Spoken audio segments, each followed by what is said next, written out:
अस्सलाम वालेकुम स्टूडेंट्स। आज हम स्टार्ट कर रहे हैं चैप्टर नंबर 2 और इसका नाम है थ्योरी ऑफ क्वाड्रेटिक इक्वेशन। इस चैप्टर में हम पढ़ेंगे सबसे पहली चीज़ जो है वो है डिस्क्रिमिनेंट। डिस्क्रिमिनेंट क्या चीज़ है? अब मान लीजिए कि हमारे पास एक गिवन क्वाड्रेटिक इक्वेशन है A X square plus B X plus C is equal to 0 और हमें ये भी पता है कि इसका सोल्यूशन जो है वो है X is equal to minus B plus minus under the root B square minus 4ac divided by 2a।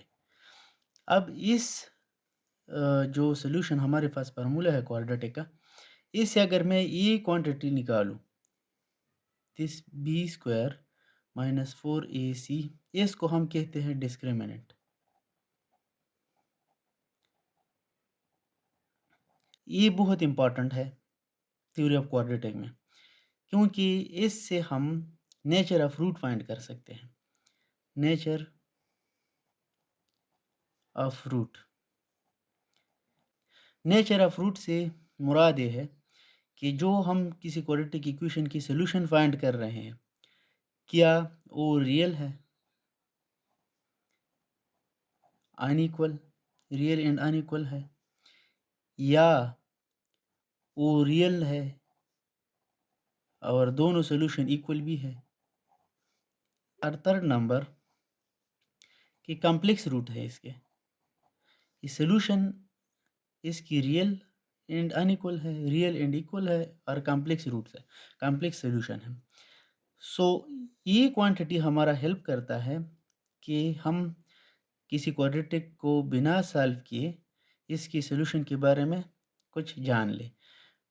ये तब होगा रियल एंड अनइक्वल, तब होगा जब किसी इक्वेशन में ये quantity B square minus 4ac greater than 0 हो और सोल्यूशन रियल इक्वल सोल्यूशन वहाँ पे आता है जब ये क्वांटिटी हमारे पास इज इक्वल टू 0 हो। और लास्टली हमारे पास कॉम्प्लेक्स सोल्यूशन तब होता है कि जब ये जो क्वांटिटी है जिसको हम डिस्क्रिमिनेंट कहते हैं बी स्क्वायर माइनस 4ac ये 0 से लेस आ जाए। अभी एक एग्जांपल सॉल्व करते हैं, आप लोगों को ये समझ आ जाएगा। एग्जांपल है हमारे पास, ये मैंने एग्जांपल बुक से लिया है, पेज नंबर 25 पे ये एग्जांपल है। Determine the nature of the roots of this equation X square minus X X plus 9, also verify the results, also verify the result. यहाँ पे एक इक्वल टू भी है, equal to 0। Verify the result का मतलब ये है कि हम जो ऐसे कहते हैं कि रियल सोल्यूशन आते हैं, रियल एंड इक्वल आते हैं, रियल एंड अनइक्वल आते हैं, एंड कॉम्प्लेक्स आते हैं, इसको वेरीफाई भी कर ले बाय सॉल्विंग दिस इक्वेशन। सबसे पहले हम इसको सॉल्व करते हैं, देखते हैं कि इसका डिस्क्रिमिनेंट क्या आता है। गिवन इक्वेशन हमारे पास है, given equation is X square minus X X plus 9 is equal to 0। अच्छा, इसको हम कंपेयर करेंगे, compare with this equation ax square plus bx plus c is equal to 0। सो यहाँ पे देखिए आप, a की जगह यहाँ पे 1 है, a is equal to 1, b की जगह माइनस एक्स है तो b is equal to minus X, and c की जगह यहाँ पे हमारे पास 9 है। अब हमें पता भी है कि डिस्क्रिमिनेंट क्या चीज़ होती है, discriminant is equal to B square minus 4ac।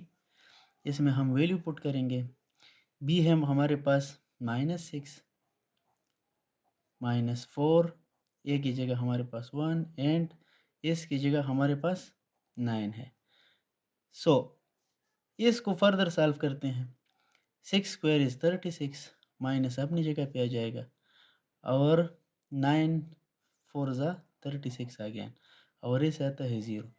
सो इसका मतलब है बी स्क्वायर माइनस 4ac हमारा इज इक्वल टू 0 है। अब अगर इज इक्वल टू 0 आया तो आप यहाँ पे देखिए कि if B square minus 4ac is equal to 0, then the roots are real and equal. So हम यहाँ पे लिखेंगे, so the roots are real and equal. अब इसको हमने वेरीफाई भी करना है। क्वेश्चन ये फर्दर कहते हैं वेरीफाई द रिजल्ट। ये जो हमने बात की है कि रूट हमारे पास रियल है और इक्वल रूट है, इसको वेरीफाई भी करें। X square minus 6x plus 9 is equal to 0। इसको फैक्टराइजेशन से सॉल्व करते हैं। सो हमारे पास आ जाएगा एक्स स्क्वायर और -3x plus 9 is equal to 0। इन दोनों से हम x कॉमन कर सकते हैं। सो यहाँ पे आ जाएगा x माइनस 3 और इनसे मैं -3 कॉमन कर सकता हूँ। यहाँ पे रह जाएगा x माइनस 3। अब देखें यहाँ पे x माइनस 3 मैं कॉमन कर सकता हूँ, x माइनस 3 और ये हमारे पास रह जाएगा x minus 3 is equal to 0। देखिए x minus 3 is equal to 0 और x minus 3 is equal to 0। अब ये 0 है तो x इज इक्वल टू 3 और ये 0 है तो भी x इज इक्वल टू 3। तो हमने देखा कि जो हमारा रूट है या रूट्स है हमारे वो 2 आ गए हैं रियल नंबर से और इक्वल भी है, 3 सेम है। सो हमारा जो ये क्लेम था कि इस इक्वेशन का रूट हमें पता नहीं था कि रूट इसका क्या है, लेकिन हमारा क्लेम ये था कि रियल इक्वल रूट है। तो आपने देखा कि जब हमने ये क्वेश्चन सॉल्व किया तो हमारे पास एग्जैक्टली यही बात सही आ गई।